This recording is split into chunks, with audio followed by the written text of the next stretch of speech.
siapa yang berkepentingan agar Gibran menjadi presiden? Oligarki. Siapa yang berkepentingan agar Prabowo lemah? Oligarki.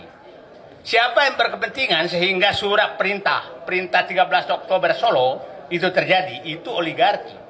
Sehingga berantakan semua. Nah, kita harus ini bahwa apakah Prabowo, jadi saya menyatakan begini, kekuatan Jokowi itu hanya satu, oligarki saja. Kalau ini kita bisa potong, maka dia sudah tidak punya kekuatan apa-apa, karena partainya juga sudah nggak ada. Nah, jadi mohon izin saya fokus bahwa ini oligarki, negara ini harus diambil alih oleh rakyat kembali dari oligarki. Dan ingat, di buku Prabowo sebenarnya yang diperjuangkan itu hanya dua. Dia menyatakan, saya masuk ke politik agar bisa membuat kebijakan untuk mengembalikan kedaulatan rakyat dari oligarki. Itu di bukunya beliau katakan. Paradoks. Yang kedua, menyatakan bahwa agar ekonomi kembali ke rakyat dari penguasaan oligarki.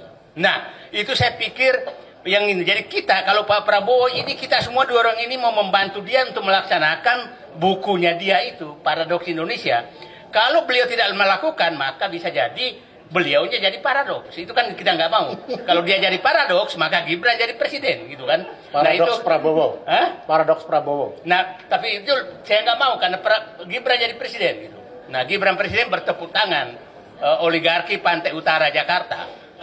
Nah, terakhir saya ingin meminta pemahaman kita bagaimana sih oligarki mencengkram negara ini dengan sangat terstruktur.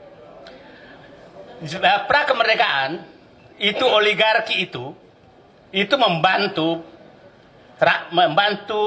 tentara rakyat memberikan makan.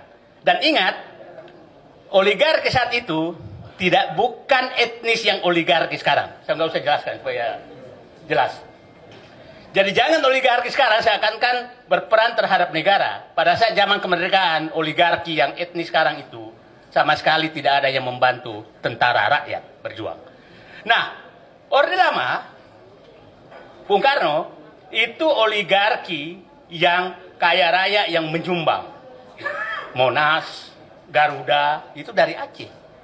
Bukan oligarki mereka. Pada saat Pak Harto itu, oligarkinya, kita sebut nama dulu Jimbaran, itu Pak Harto masih melarang mengambil tanah, masih melarang mengambil tambang, boleh berdagang, tapi di luar tidak boleh masuk ke mengambil hak-hak negara dan hak rakyat. Itu tegas, nggak bisa masuk. Nah, setelah reformasi, oligarki ini melakukan kudeta terhadap konstitusi.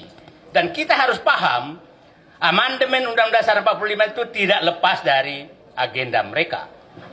Itu agenda mereka tuh, sehingga itu gampang sekali diubah. Terus setelah itu masuklah kudeta dia 2015 oleh Jokowi.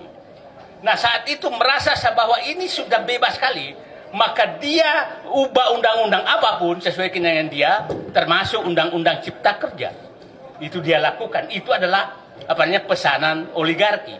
Setelah itu berhasil, udah ada pasangan undang-undangnya, maka dia ubah menjadi PSN di mana-mana atas keinginan oligarki. Nah, oligarki saat ini, kalau oligarki pada saat Pak Bung Karno, saya bilang itu di halaman rumah, lempar daging masuk, lempar ayam masuk, itu di luar rumah. Pada saat Pak Harto itu ada di pavilion, nggak boleh masuk ruang utama. Pada saat Jokowi itu dia ngusir penghuninya yang dia ada di dalam dapur mereka. Di dapur mereka. Nah, itulah oligarki, itulah yang Nah, sekarang dia sangat berkepentingan kepada Fufu Fafa berlanjut. Jadi, yang kita lawan ini adalah mengambil kembali kudeta negara ini oleh oligarki bersama dinasti Jokowi. Itu yang kita harus ambil alih. Dan kembalikan kedaulatan kepada rakyat dengan mekanisme yang ada. Nah, itu saya mutar-mutar semua itu yang terjadi. Coba bisa bayangkan, Eh, bulan Juni, itu bulan Juni atau Juli, dulu Jokowi menandatangani, contoh saja bagaimana oligarki. Juli dia tanda tangani Rempang, kerjasama Cina tentang Rempang di Cina sana, disaksikan Jokowi dan Jinping. Agustus, Menko Perekonomian Airlangga Hartarto yang tanda tangan di sana itu Bahlil. Kita harus mulai sebut nama supaya jangan mereka terus enak aja. Nama kita harus mulai sekarang karena kita harus identifikasi siapa sebenarnya alat-alat oligarki di negeri ini dan berbungkus politik. Airlangga Hartarto Agustus menyatakan menandatangani PSN Rempang. Bahlil langsung menyatakan 22 September Rempang harus kosong. Belanda saja tidak sejahat itu di negeri ini sejak zaman dia menjajah. Kok ada orang jahat begini?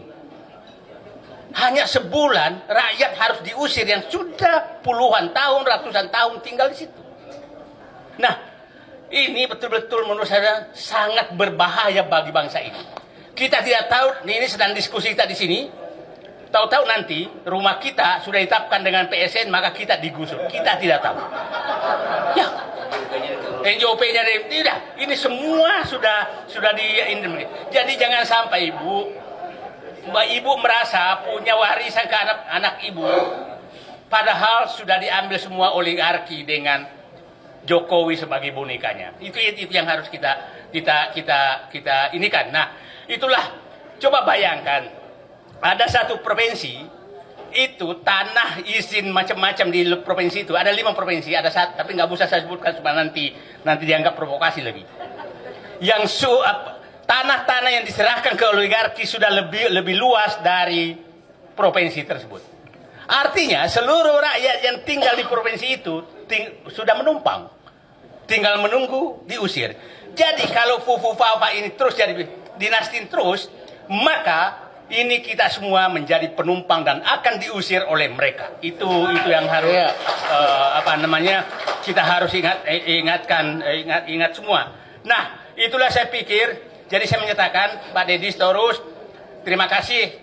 Kami tujuan perjuangan kita sama, melepaskan negeri ini dari kekuasaan dinasti Jokowi bersama oligarki. Oke. Saya pikir bukan saatnya kita bersatu menyelamatkan bangsa ini dari oligarki dan memakai boneka Jokowi. Siapapun yang setujuan itulah teman kita. Itu dulu menurut saya yang harus kita lakukan.